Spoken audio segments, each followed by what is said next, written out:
Hi, and thanks for logging on to the Daily Dvar. Here's a brand new halacha for you, and it's for Friday, the 27th day of July. Here we go. Well, this is my last time that I get to speak to you before the actual observing of the fast on Tisha B'Av. Try to give you a message on Tisha B'Av also without a hello at the beginning. So here's another law for you. You know that there are a lot of kinos that are printed in all of our kinos books to be said on Tisha B'Av morning. Some people say them, they start them right near the end of davening on Sunday morning, and then they go all the way until midday, which is around 1:15 in the afternoon. If you say them, a lot of people who do say them don't fully understand what it is that they're saying, and some rabbis debate whether that's the perfect way for you to be spending Tisha B'Av morning, reading thousands of words that you don't even understand.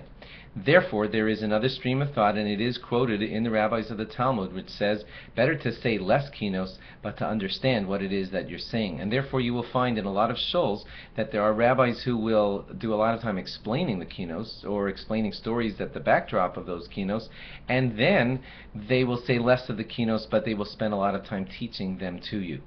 That's not to be ignored. That is a very good way of approaching the morning of Tisha B'Av, and if you want to go to a shul that's doing that, I would recommend it for you if you're a person who has difficulty understanding the hard language of the kinos. You don't have to feel guilty as if, but I'm not really saying all the stuff that you're supposed to say on Tisha B'Av morning. Remember, the main idea of the fast is to take you to the realization that we are in great trouble because we don't have our Beis Hamikdash with us. The question is, what will get you there better? Reading a lot of words. You could probably see the way I'm leaning. I'm actually leaning to that way of having the rabbi explain it to you, because it'll probably get you there better. You will get in the feeling of what is going on this day. It's not just a day of having headaches and reading lots of words.